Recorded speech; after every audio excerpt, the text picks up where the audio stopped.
tudo bem? É uma honra estar aqui novamente apresentando esse programa Advocacia para Todos na TV Cidade Farroupilha, que está no canal 14 da NET e em todas as plataformas digitais.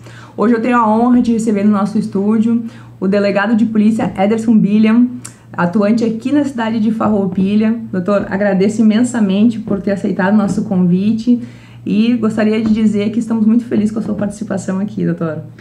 Olá, tudo bem? Doutora Rayane, obrigado pelo convite, eu que agradeço e estou honrado de estar aqui mais uma vez nessa casa e principalmente para a gente falar de um assunto não tão relacionado à segurança pública eminentemente, é um tema que eu gosto também e muito obrigado pelo convite. A gente que agradece, doutor.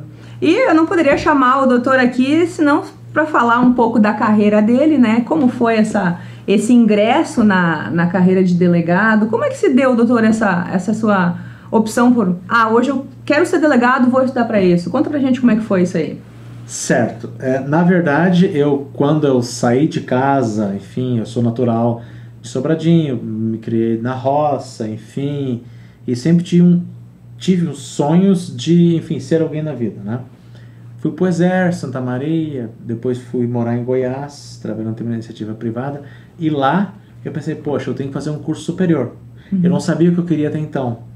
E, por ironia do destino, a minha primeira formação é biomedicina, na área da saúde. Totalmente então, diferente do direito, doutor. Exato, nada a ver com direito. E, aliás, eu odiava direito. Quando eu estava em Goiás, quando eu comecei a estudar, enfim, estava com meus 20 e poucos anos ali, pensei, poxa, eu pegava leis, eu não entendia nada, lei seca, enfim, eu quero qualquer coisa menos direito. Tá, daí eu fiz biomedicina. Aí lá pelas tantas, em 2008, eu passei no concurso para Polícia Militar em Minas Gerais. Nós chamamos aqui de brigadiano, né? E aí fiz o concurso, passei. Na época eu estava estudando para o concurso de técnico legislativo da Câmara dos Deputados, em Brasília. E aí abri o concurso da Polícia Militar em Minas, fui fazer o concurso, meio por acidente, passei e ingressei nas fileiras da PM em Minas em fevereiro de 2008. E estando na PM, aonde eu passei a ver o direito com outros olhos e a gostar da polícia. E a conhecer. Exatamente. Eu pensei, pô, é legal esse negócio de segurança. E comecei a gostar do direito. Porque na prática, indivíduo que matou alguém vai ser preso. Por que vai preso? Porque a lei diz isso, acontece isso, aquilo. E aí eu comecei a gostar tanto do direito, a parte teórica, quanto da parte operacional. Sim. Aí eu pensei, poxa, qual atividade que me proporciona esses dois prazeres, vamos dizer assim? Atividade operacional, de rua, atividade de fazer diferença na vida das pessoas, na prática, e a parte teórica. Pensei, poxa, o único cara que te oferece isso dessa maneira é o cargo de delegado de polícia. Então foi uma escolha coerente. Exatamente. E aí quis o destino. Bom, aí eu segui, comecei a estudar desde então, desde 2008 ou 2009, por aí, estudar direito. Bastante tempo. Mesmo assim, na época, quando eu decidi que eu queria área do direito, a área principalmente de polícia, eu estava na reta final já da biomedicina. Acabei concluindo, para ter o título, etc e tal, mas formei, pendurei o canudo, nunca exerci na prática. Nunca exerceu a profissina. E aí, quando eu morava em Minas, eu queria voltar para o meu estado. Eu queria ser delegado aqui no Rio Grande do Sul. Porque eu sou daqui, a família daqui e tudo mais. Pois bem, eu estava num cargo estadual em Minas. Nesse meio de tempo, eu passei num outro concurso do Ministério Público Federal. Lotação aqui no Rio Grande do Sul. Vim para cá. E aí, para ingresso na carreira de delegado aqui no estado do Rio Grande do Sul, além de ser bacharel em direito, tem que ter 3 anos de prática jurídica, né? Ou prática policial. Eu pensei, eu cheguei aqui no Rio Grande do Sul de volta em 2013, final de 2013, início de 2014. Comecei a fazer direito aqui em Caxias do Sul, eu fui lotado no MPF em Caxias do Sul, e eu já tinha o pré-requisito da prática policial, né? Já tinha atuado, eu já tinha atuado 6 anos como policial militar. E aí, mas desde então, eu nunca parei de estudar direito. Sempre estudando. Sempre estudei muito, sempre estudei, desde antes da faculdade e tudo mais, principalmente as áreas do direito público, que basicamente todo e qualquer concurso vai ter direito penal, processual penal, constitucional, administrativo, isso é sagrado, e aí alguns concursos têm outras matérias a depender do estado e tudo mais. Então essas matérias eu levei muito a sério desde sempre. Focado. De modo que em 2017 eu formei.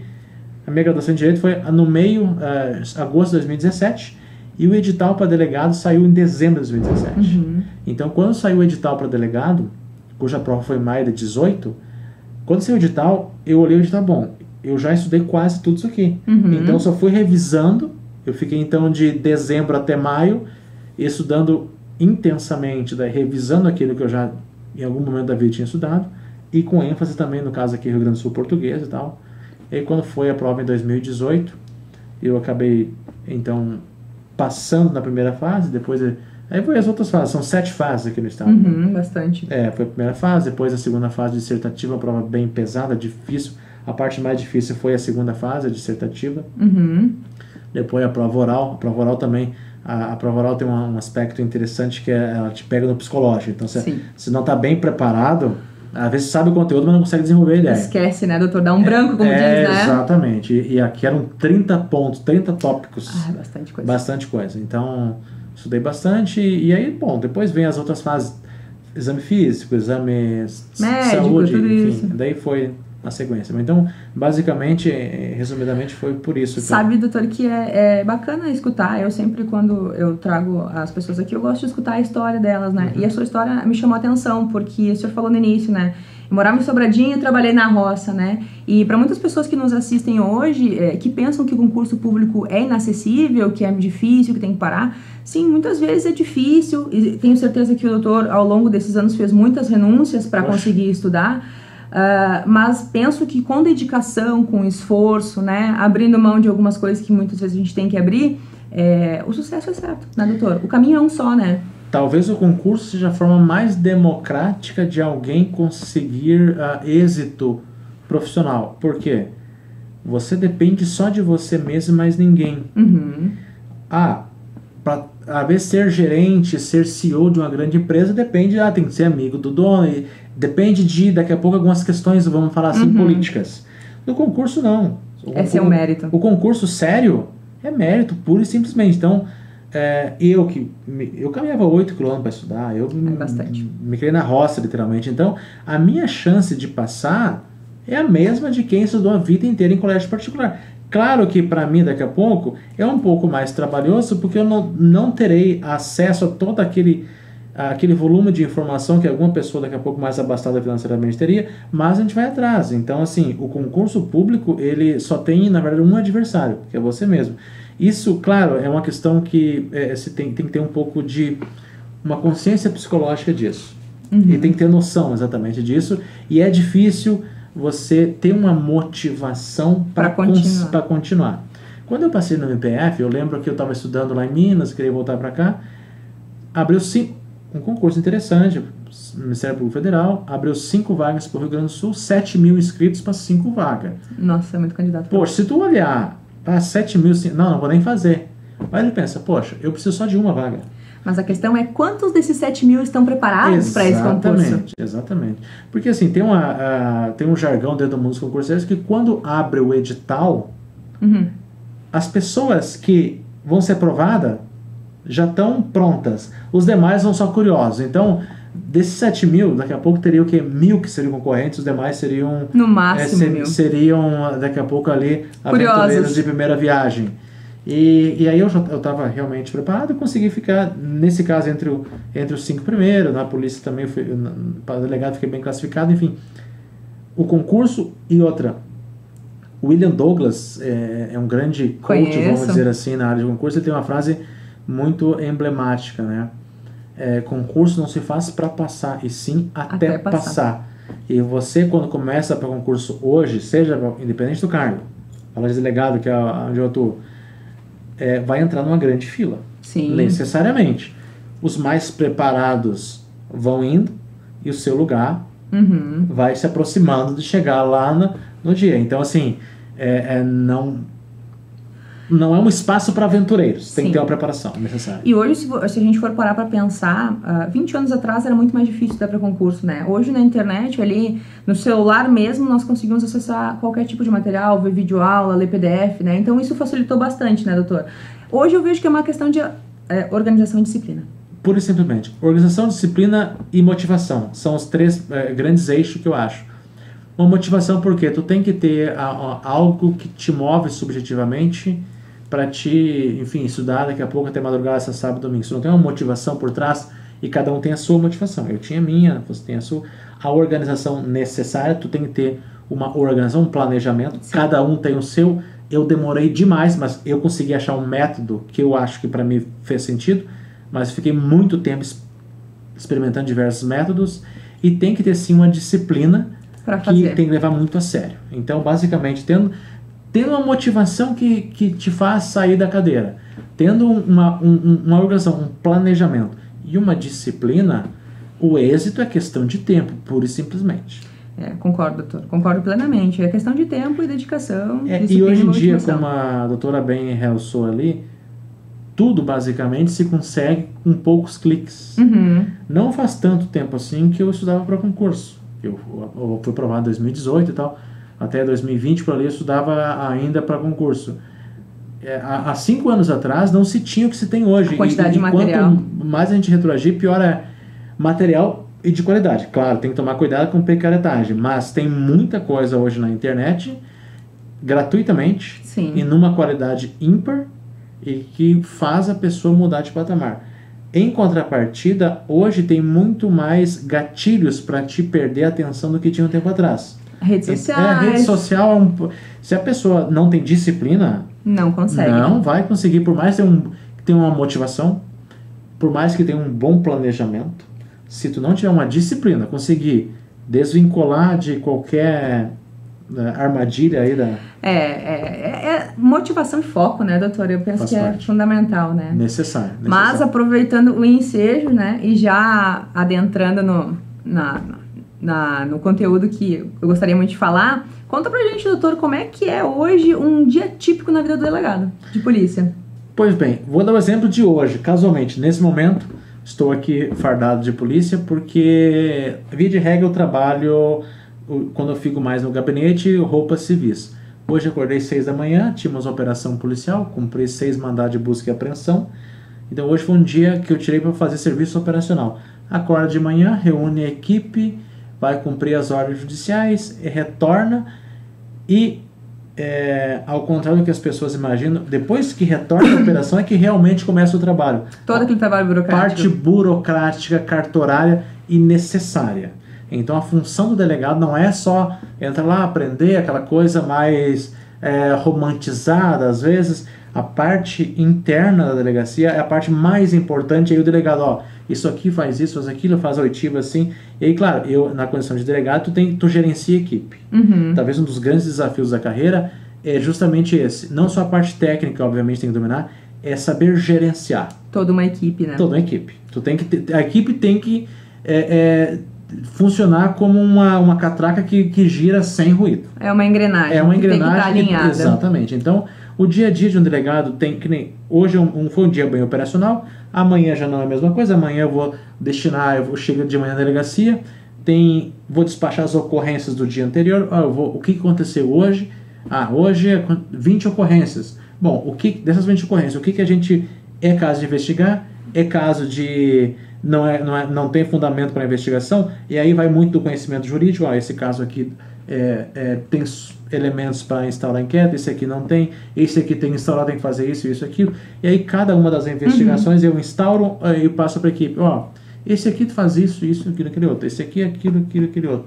Enfim, basicamente a função do dia a dia é aplicar o conhecimento técnico, jurídico, mas principalmente a gerenciar uma investigação pessoal e gerenciar a técnica investigativa. A gente não, na verdade, na função de delegado de polícia, penso que é exatamente isso. Não é só aplicar a lei e dar um despacho e mandar flagrante. Não é isso.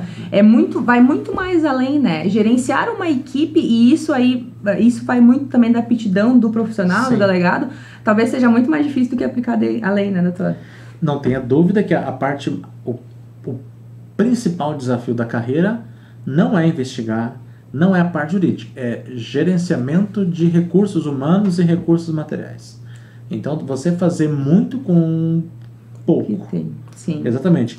O recurso humano é pouco, quando eu falo pouco sentido, a gente não tem muitos policiais. Efetivo. Os recursos operacionais também não são tantos assim, então tem que se adaptar à realidade. Então, o grande desafio do delegado é Claro, conhecimento jurídico tem que dominar. O delegado de polícia tem que dominar o aspecto jurídico, porque tu tem que decidir em longos 2 segundos, prende, não prende, faz o flagrante, não faz, o indivíduo chega assim, assim, assado, uma situação que tu não imagina, se parece à tua frente, tem, bom, isso aqui se enquadra na lei tal, tem que fazer isso. Em qual artigo? Em qual artigo, poxa, aí cabe fiança, não cabe fiança, isso aqui é caso de inquérito, de TC, isso aqui é caso de é cabível a interpretação, enfim, essa parte jurídica tem que dominar. Ponto. Não se admite delegado que não tem conhecimento prático. Mas não só isso. Sim. Tu tem que saber, poxa, isso aqui é um caso de investigação de um crime de ação penal pública. Bom, o que eu vou fazer? Bom, cabe perícia? Bom, até cabe, mas é necessário? Vai resolver? Não vai resolver? Vamos encaminhar, pedir apoio de algum outro órgão? Não tem que pedir apoio de outro órgão? Eu vou encaminhar, daqui a pouco, distribuir dentro da minha equipe. Qual policial da minha equipe teria mais aptidão para aquele caso? Tu trabalhar com caso envolvendo criança e adolescente é de uma forma, envolvendo violência doméstica é de outra forma, envolvendo tráfico é outra totalmente diferente, homicídio pior ainda. Então a mesma pessoa daqui a pouco que vai trabalhar com tráfico não tem perfil para trabalhar com criança e adolescente. E saber distinguir isso. Exatamente, então tem que conhecer a equipe e saber distribuir isso de uma forma que a engrenagem funcione. Doutor, nesse mesmo sentido, como que o senhor lida com a pressão, né, com o estresse referente a essas situações? Porque hoje nós vivemos numa cidade pequena, mas ao mesmo tempo já considerada bem grande, né, pelo grande número de ocorrências que são lavradas todos os dias, né, e situações flagrantes. Como que o senhor lida com a pressão e com o estresse nesses casos, assim? Depois de algum tempo de carreira, a gente consegue administrar bem isso, sabe? Não levar para o pessoal ou levar para casa problemas, assim. Eu já estou nesse meio desde 2008. Mas existe pressão de várias formas. Talvez a maior pressão que nós temos é aquela que a gente mesmo emprega sobre si. E qual que eu digo? Por exemplo, a minha pressão que eu coloco sobre mim é manter números de segurança pública aceitáveis numa cidade turística, ou dentro de um polo turístico, dentro de uma região como Farroupilha. Então, Farroupilha hoje, tanto é que o meu foco, a minha preocupação, e cabe ao delegado gerir isso, bom, eu tenho equipe, eu tenho muitos crimes, então o que eu tenho que focar? Bom, aquilo que gera segurança pública. Qual que é a função do delegado? E não só do delegado, mas dos órgãos de segurança pública? Promover segurança pública. O que é segurança pública? É uma sensação. Então, o que nós vamos atacar para gerar para a população essa sensação de segurança pública? Então, essa é a maior pressão que eu imponho sobre mim mesmo, esse contexto de produzir um resultado. Tem pressões externas, claro que tem. Nós somos cobrados, por exemplo, no âmbito estadual, que nós somos vinculados ao Poder Executivo Estadual, por números. Eu todo mês tenho obrigação de apresentar para o governador, presencialmente lá em Porto Alegre, e para o secretário de Segurança, números de Farroupilha. Essa informação é bem relevante, eu não sabia que era mensal. Nós temos, por exemplo, e casualmente, esse mês ainda não fechou, mas o mês fechado agora, o mês anterior, dos 3 indicadores no Estado, que o Estado, como política de segurança, monitora, dos 3 indicadores, homicídios, feminicídios, enfim, com resultado de morte, enfim, os homicídios, o roubo a pedestre e roubo a veículo, dos 3 que o Estado, no Estado todo, fiscaliza, nós estamos em primeiro lugar em 2 dele, no que tange a redução. Nossa, isso é muito bom, é um número bem significativo. E os outros indicadores nós estamos no que chama de quadrante A, ou seja, no quadrante, no melhor quadrante do Estado. Isso é graças a um trabalho, graças à pressão que nós nos impomos, que a gente impõe em si mesmo diariamente para desempenhar um bom trabalho, né, doutor? Exatamente. E entregar uma segurança pública de qualidade, né? E é interessante a sua pergunta sobre pressão.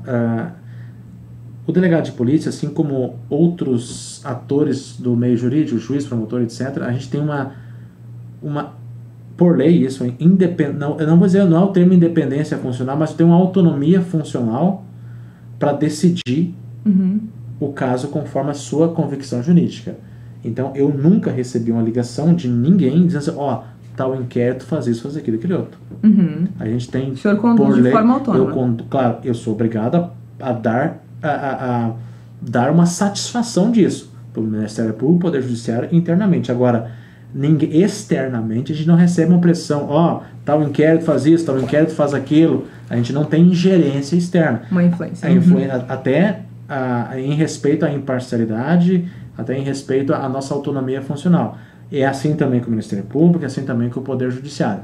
Então, a gente tem essa segurança. É claro, se a pessoa não vai trabalhar, não vai produzir, não dá resultado, óbvio que pode ter interferências justamente no sentido, bom, aqui o delegado não está produzindo lá, poxa, vamos, enfim, tira de lá. Pressionar para que entregue números, né? E aproveitando o gancho ali que o doutor falou sobre números de criminalidade, doutor, o senhor entende, o que o senhor pensa sobre essa evolução da tecnologia que nós viemos vivenciando? Tem sido importante para a polícia no combate à criminalidade? Auxilia de forma efetiva? O que o doutor pensa sobre isso? Auxilia e ao mesmo tempo torna os crimes cada vez mais sofisticados. Né? Sim. Exatamente. Então, hoje em dia a criminalidade tem uma sofisticação cada vez mais avançada e, claro, a polícia tenta acompanhar. Então, auxilia muito, mas é um auxílio necessário, senão a gente sequer conseguiria acompanhar a evolução do crime. Então, à medida que a gente evolui na tecnologia, o crime também. Então, a gente está no mesmo patamar ali. Então, é uma balança, é uma balança. Fraude eletrônica, por exemplo, isso aí é dificílimo de investigar, justamente porque são questões muito bem sofisticadas. Quer ver um exemplo? Hoje eu consigo acessar um telefone aqui com o IP da Coreia do Sul, por exemplo. Aí, o que a gente fala? Vou investigar. Eu consigo ter acesso ao IP? Consegue, muito fácil. Aí vou investigar, poxa, o golpe veio da Coreia. Já me aconteceu. A pessoa nunca foi para a Coreia, o telefone nunca teve na Coreia. Então é difícil. A tecnologia te proporciona essas facilidades investigativas, mas ao mesmo tempo proporciona ao criminoso essas facilidades de burlar. Então, ajuda sim, mas ao mesmo tempo ajuda o criminoso também. Por exemplo, se a gente for parar para pensar, a gente tem um código penal muito antigo, né, doutor? Sim, mereceria várias reformas, né? Mas os crimes lá de 1940 não são mais os mesmos crimes de agora, né? Então a gente vê aí várias leis extravagantes, né? Legislando questões que não estão abarcadas pelo Código Penal. A gente vê ali várias reformas no Código Penal, então a gente percebe essa evolução. Claro, a tecnologia ela evoluiu de uma forma muito boa num contexto geral, mas os crimes também evoluíram. Os crimes evoluíram e de fato nosso Código Penal, para algumas situações que hoje em dia muitas não se aplicam e outras são omissas em relação a determinadas condutas. Vou te dar o exemplo de uma.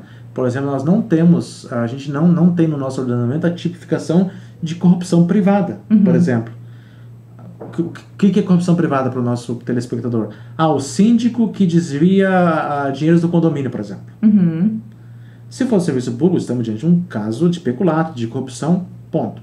Agora, na iniciativa nos Estados Unidos tem hoje tipificação, no Brasil não tem o crime de corrupção privada. Sim. Aí tu tem que, poxa, e aí, se enquadra em apropriação? Mas não é bem apropriação. Daqui a pouco, aquela conduta que tem um alto grau de reprovabilidade não tem enquadramento legal.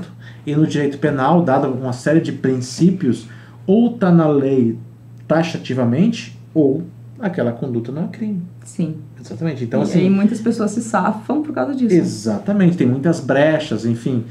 De fato, o Código Penal da década de 40 tem muitos delitos lá hoje que não fazem o menor sentido, né? E tem algumas condutas que não são contempladas. E no dia a dia, a gente tem que, poxa, chega lá, aí o delegado de polícia, chega narrando uma conduta, o indivíduo chega reclamando assim, essa dizer, poxa, tu tem que ter a noção e a sensibilidade de falar com aquela pessoa, olha, é reprovável assim, assado, mas olha, de repente tem outro órgão que pode te atender a uma demanda civil e não a criminal. Então é diferente, né? E doutor, hoje na sua delegacia, aqui em Farroupilha, quais são os principais tipos de crimes que o senhor vê com mais frequência e acaba atuando? Número 1, disparado, estelionatos, golpes de uma forma geral. Disparado. Anos-luz na frente dos demais. Temos em média 4 ou 5 por dia. É bastante. É muito. E é humanamente impossível atender essa demanda no atual contexto. Ok. Depois, eu não tenho números exatos aqui, mas eu acho que a gente entra num contexto de problemas familiares. violência doméstica, Vias de fato. Exatamente. Essa questão de crimes de ameaça, vias de fato, lesão corporal, perseguição, o stalking, são crimes novos que criaram recentemente, esses crimes aí. Num terceiro escalão, os crimes patrimoniais, furto e roubo. Furto e roubo. E o tráfico. Talvez ele entre ali, porque o tráfico não tem como mensurar, porque tu só sabe que entrar quando tu flagra. Porque o traficante não vai lá fazer um BO dele mesmo, né? Então, quanto flagra. Então, tem bastante também. E no escalão, depois, num quarto escalão, a gente tem outros delitos ali. Tem bastante crime de trânsito, tem bastante crimes relacionados à honra, briga, injúria, difamação, etc. e tal. O homicídio, que é um crime gravíssimo, felizmente em Farroupilha hoje está controlado. Temos um número baixo de nós tivemos, na verdade, nenhum caso esse ano ainda em Farroupilha. Que maravilhoso. Aliás, consumado, teve alguns tentados, mas, aliás, teve um consumado só que ocorreu um indivíduo que invadiu a própria delegacia, houve um confronto lá dentro. Mas, me recordo. Fora isso, nenhum caso. Então, acredito que seja isso, os golpes em primeiro disparado. E, doutor, referente a essas denúncias, boletins de ocorrência, existem muitas denúncias falsas? Bastante. A consequência, eu faço questão de quando eu descubro que uma comunicação falsa de crime, uma denunciação caluniosa, eu faço questão de indiciar a pessoa que fez isso justamente pelo efeito pedagógico.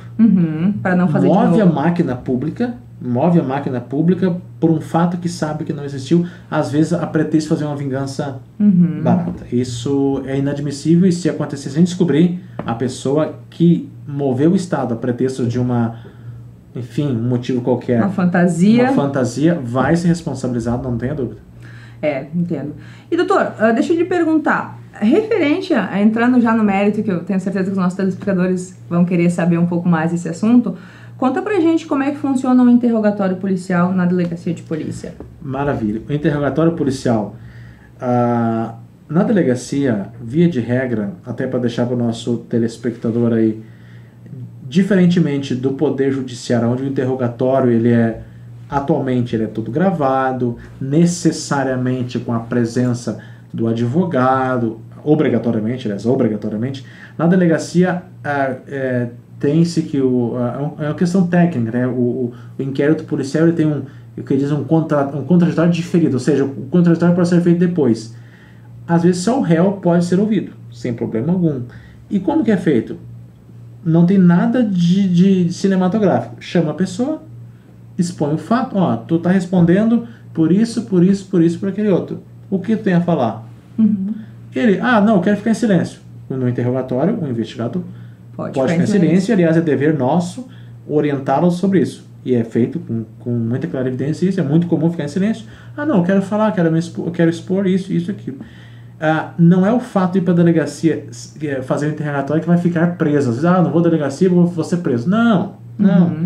Até porque a prisão ou incorre em situação de flagrante ou com mandado de prisão e tudo mais. A não ser que fique escancaradamente que a pessoa vai lá na condição de testemunha e começa a mentir de uma forma muito evidente. Aí sim pode ter um crime de falso testemunho. Do contrário, o interrogado, se ele mentir, tudo bem. Ele pode mentir, e ele não vai ter consequência nenhuma para ele lá na delegacia em relação a isso. Então não tem, é um ato bem protocolar, padrão é o delegado e o escrivão perguntando para ele os fatos pelos quais está sendo investigado. Perfeito. Doutor, uma coisa que também é de bastante interesse dos nossos telespectadores é saber como é que é dado o tratamento para as vítimas quando elas vão à sua delegacia, né? E eu faço essa pergunta justamente porque nós temos na criminologia a questão da revitimização, né, primária, terciária. Então, se o doutor puder falar um pouquinho sobre como é dado esse tratamento, seria interessante. A própria criminologia diz que o Estado não pode revitimizar a vítima que já foi vítima do próprio Estado. Quando acontece um crime, em tese, o Estado falhou que não preveniu. Então, ao chegar na delegacia, esse mesmo Estado não pode revitimizá-la novamente. E cada caso é um caso. Assim, os casos mais delicados, que na minha ótica, que daqui a pouco a gente corre o risco, às vezes sem querer, ou daqui a pouco inconscientemente revitimizar a pessoa, que são basicamente violência doméstica e crime sexual. Os demais, a gente, via de regra, não acontece porque a gente, na medida possível, tem um bom atendimento.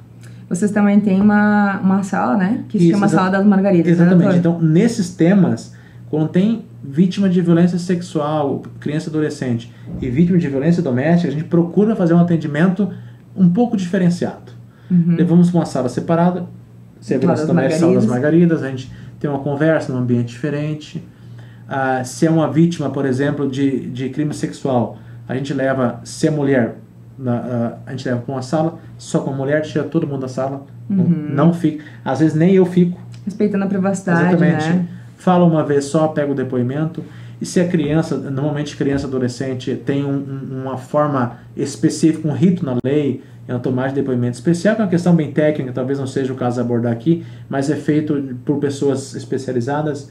É um cuidado extremo que a gente tem justamente para evitar essa revitimização. É um atendimento humanizado para as vítimas, visando que elas não sintam mais dor do que elas já sentiram, exatamente, né? Porque, com certeza, a vítima não queria estar sentada ali na frente, né? De um delegado, de um policial. Com certeza, com certeza.